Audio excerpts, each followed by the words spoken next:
Salut, c'est Lisa, j'espère que vous allez tous bien. Je suis contente de vous retrouver pour une petite vidéo matinale. Vous entendrez certainement les animaux de la basse-cour en train de s'agiter, de caqueter de partout. Et puis vous verrez aussi que je suis moi-même encore en tenue de pyjama, donc c'est vraiment un réveil. Sinon de votre côté, j'espère que tout se passe bien, que vous avez le moral. C'est pas forcément évident de l'avoir par ces temps qui courent. Donc si vous traversez une période assez difficile, sachez que vous avez tout mon soutien. Aujourd'hui, j'aimerais aborder une thématique assez particulière avec vous qui est celle de l'identité du professionnel de santé mentale. Donc c'est quelque chose qui est valable pour les différents psychologues, psychothérapeutes, psychiatres. C'est vrai que c'est pas si anodin de parler de l'identité du professionnel de santé mentale, de la représentation que l'on peut en avoir, parce que ça peut avoir un enjeu dans la relation thérapeutique entre le psy et le patient, et ça peut avoir son importance dans la création d'une alliance thérapeutique. On va voir pourquoi ensemble. Selon différents cas de figure que j'ai pu vivre moi-même, je vais aborder ma propre situation puisque c'est plus parlant pour moi de le faire comme ça. Donc j'ai pu me rendre compte de tout ça dans le cadre de mon activité professionnelle, lors de mes interventions, de mes consultations, mais aussi par rapport à mes réflexions personnelles en tant que patiente allant consulter un psy. Voilà, on va voir ces deux cas de figure ensemble.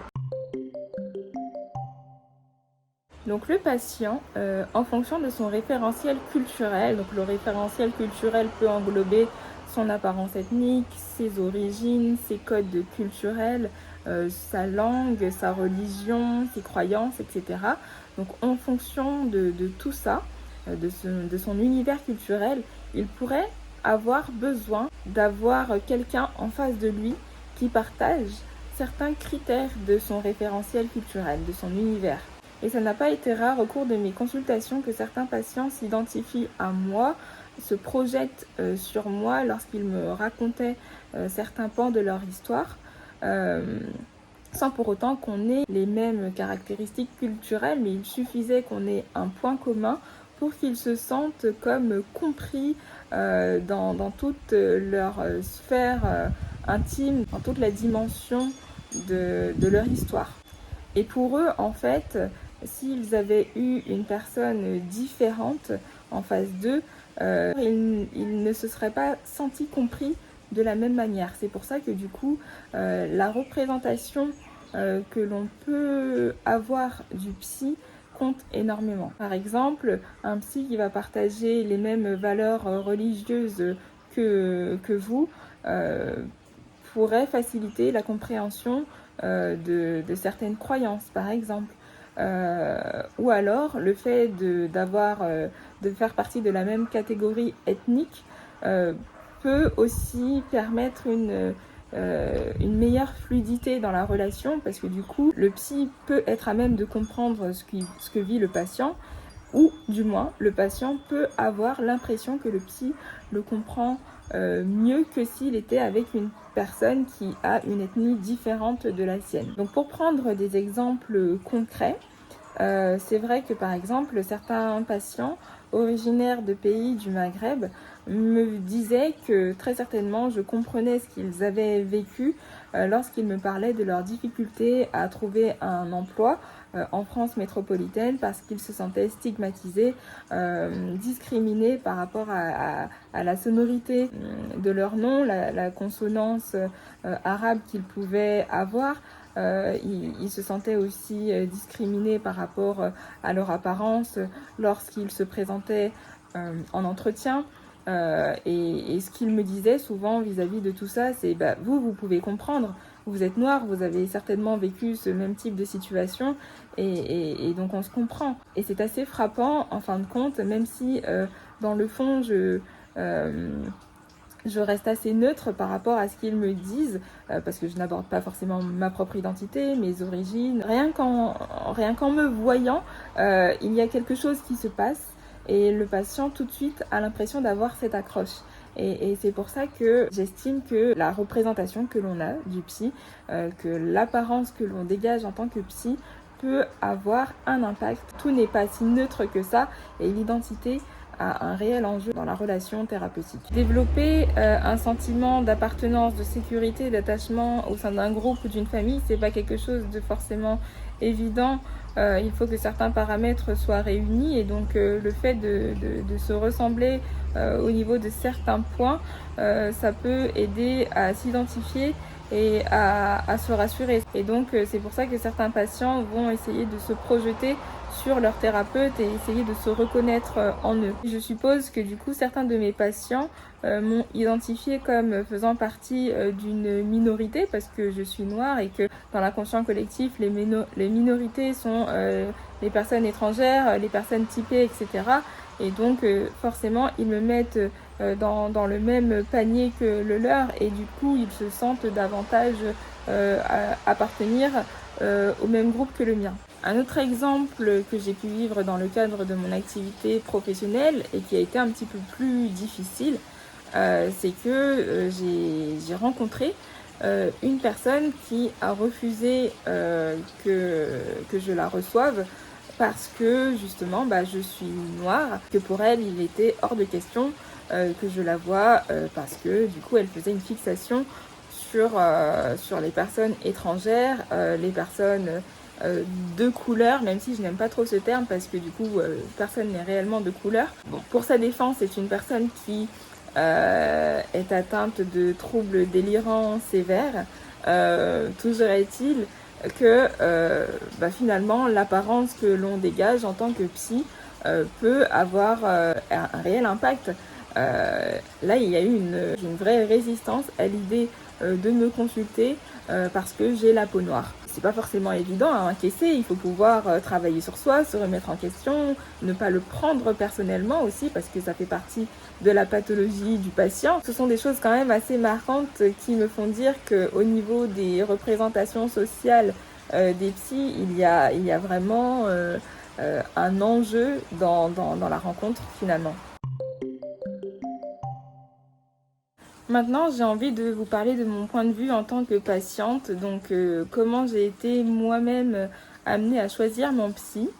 C'est vrai que pendant mes années de fac, vraiment à la fin de mes études, j'ai commencé à ressentir un certain décalage par rapport aux autres et notamment par rapport aux enseignants, non pas dans leurs enseignements et du point de vue théorique, parce que tout se passait très bien à ce niveau, mais c'était vraiment par rapport à mon sentiment identitaire et la création de mon identité professionnelle. Lors de mes stages, je ressentais un décalage, lors des cours, je ressentais un certain décalage parce que tout simplement j'étais en minorité par rapport au groupe et je n'arrivais pas à me reconnaître. Il faut le dire, les psychologues noirs, je n'en ai pas croisé beaucoup et c'était difficile du coup de me sentir appartenir à la communauté. Et donc j'ai quand même fait preuve d'adaptation. Au tout début, mon sentiment de légitimité, il n'était pas là. Ma légitimité, j'ai commencé à l'acquérir quand même lors de mes stages, grâce à mes patients, grâce au crédit qu'ils m'accordaient, grâce à la confiance aussi qu'ils m'accordaient surtout. Et c'est venu petit à petit. Mais c'est vrai que à ce moment-là, j'aurais aimé trouver un psy qui puisse comprendre ce que je vivais. Par rapport à ça, je me serais peut-être tournée à ce moment-là vers un psy qui aurait les mêmes origines ou du moins la même apparence ethnique que moi, c'est-à-dire noire. L'humain, souvent, pour se rassurer, pour se reconnaître, a besoin de s'identifier à l'autre. Et ça fait partie de notre fonctionnement. Lorsque j'ai déménagé, que je suis partie de la ville où j'ai effectué mes études et que je suis allée dans le sud de la France, parce qu'à la base, j'étais dans le nord de la France, j'ai eu un tout autre point de vue. Donc, à ce moment-là, ma réflexion a progressé. Pendant mes premières années de travail, j'ai rencontré une collègue qui m'a conseillé une psy. J'avais besoin à ce moment-là d'aborder ce que je pouvais vivre au niveau du travail, être un petit peu supervisée et en même temps faire un travail sur moi-même. C'est vivement conseillé d'ailleurs aux psychologues en devenir ou aux psychologues qui sont déjà dans leur activité. Et donc ma collègue m'a conseillé une psy et là, tac, préjugé, j'ai eu l'impression que son nom avait une consonance un peu étrangère Aujourd'hui, je ne connais pas les origines de cette psy, mais je me suis fait une idée, celle que la psy, une femme, était très certainement originaire d'un ailleurs. Et quand je l'ai rencontrée, je me suis aperçue que pas du tout. C'est une psy caucasienne, blanche, totalement à l'opposé de moi. Et le courant est très très très bien passé. Il y a eu tout de suite, selon moi, une bonne alliance qui a commencé à se créer. Ça a été vraiment un très bon début de travail pour moi. Alors je n'ai pas pu poursuivre puisqu'elle a dû s'absenter et que entre-temps, moi j'ai déménagé sur la Guadeloupe. Mais tous mes préjugés sont un petit peu tombés à l'eau et ce travail m'a beaucoup apporté. Donc souvent on essaye de se mettre un petit peu dans des cases et on se crée des pensées, des croyances limitantes et on s'empêche de rencontrer des personnes avec qui le courant pourrait très très bien passer. Maintenant, je ne nie pas que malgré tout, l'identité du psy peut avoir son importance et peut faire partie intégrante de la boîte à outils du psychologue, malgré lui. Et c'est une vraie richesse d'avoir une identité un petit peu mixte, un petit peu métissée, multiculturelle. Et c'est ce qu'on a pu voir aussi lors de ma spécialisation dans la psychologie interculturelle. Pour préciser un petit peu, la psychologie interculturelle, c'est une discipline qui étudie le contact des cultures. Par exemple, dans le cas des parcours migratoires, il peut y avoir un réel impact sur le psychisme. Et ce n'est pas anodin parce qu'une personne qui part d'un point A, qui est née justement sur une terre d'origine, qui grandit avec tout un référentiel, un univers, des codes culturels, doit à un moment donné de sa vie, soit pour des raisons de survie, pour des raisons familiales, etc., s'en aller et partir sur une terre d'accueil, donc ce point B où tout est inconnu, tout l'univers paraît totalement différent. Pour pouvoir s'adapter, c'est super difficile. Acquérir la langue, acquérir les codes culturels, identitairement parlant, ça peut être un vrai choc. La psychologie interculturelle est une spécificité, une spécialité dans laquelle certains psychologues se sont spécialisés pour pouvoir comprendre tous ces phénomènes. Je trouve magique que les psychologues interculturels puissent prendre en compte à la fois la dimension clinique, psychopathologique, vraiment la dimension psychique universelle, combinée au référentiel culturel du patient. Donc il pourra prendre en compte ses croyances et toutes ses valeurs culturelles. Donc peu importe l'origine du psychologue interculturel, il saura guider le patient, aider le patient dans sa recherche identitaire et l'aider à s'adapter selon là où il se trouve. Puis ces troubles identitaires peuvent être aussi beaucoup retrouvés chez les jeunes, notamment les adolescents, jeunes adultes qui ne savent pas parfois où se situer entre leur famille traditionnelle, entre leurs parents qui ont peut-être effectué des parcours migratoires et la société dans laquelle ils ont toujours vécu depuis leur petite enfance. À un moment donné, la question de l'identité, elle émerge. D'où je suis, qui je suis réellement, dans un monde empreint de multiculturalité, où les traditions du coup ne sont plus aussi fortes que dans la famille. Effectivement, ce sont des milieux totalement différents qui peuvent créer une sorte de dissonance cognitive et le jeune peut avoir du mal à s'unifier par rapport à tout ça et il va être amené à se poser des milliers de questions existentielles et il aura besoin d'être un minimum compris et accompagné par rapport à tous ces questionnements. On peut aussi parler des jeunes qui ont été adoptés et qui au bout d'un moment commencent à se poser des questions sur leur place, sur leur appartenance. L'enfant qui est adopté au bout d'un moment se pose les questions de ses origines, de la différence qu'il peut avoir avec ses parents, de la société qui le voit comme étant quelqu'un d'étranger et pourtant lui n'a pas ce sentiment d'étrangeté.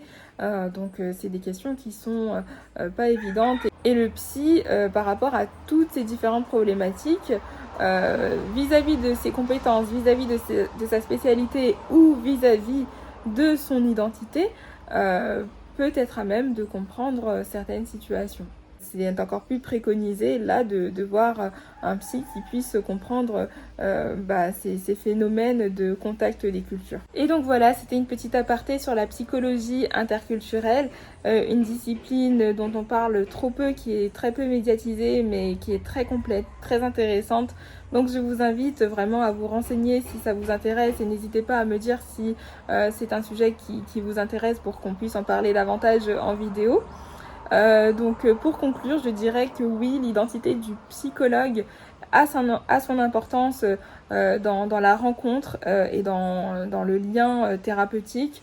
Maintenant, c'est quelque chose d'assez facultatif et ça dépend finalement vraiment de la demande du patient, de ce qu'il souhaite travailler là où il veut avancer. Un patient pourrait se diriger vers un psy qui peut avoir les mêmes références culturelles que lui, tandis qu'un autre pourrait ne pas du tout porter d'importance à ça parce que sa problématique est fondamentalement de l'ordre psy et non de l'ordre identitaire. Je dirais que dès lors qu'il y a un enjeu identitaire à travailler, peut-être que là effectivement l'identité du psy lui-même peut rentrer en jeu. Mais en psychologie, tout est souvent question d'identité, donc voilà.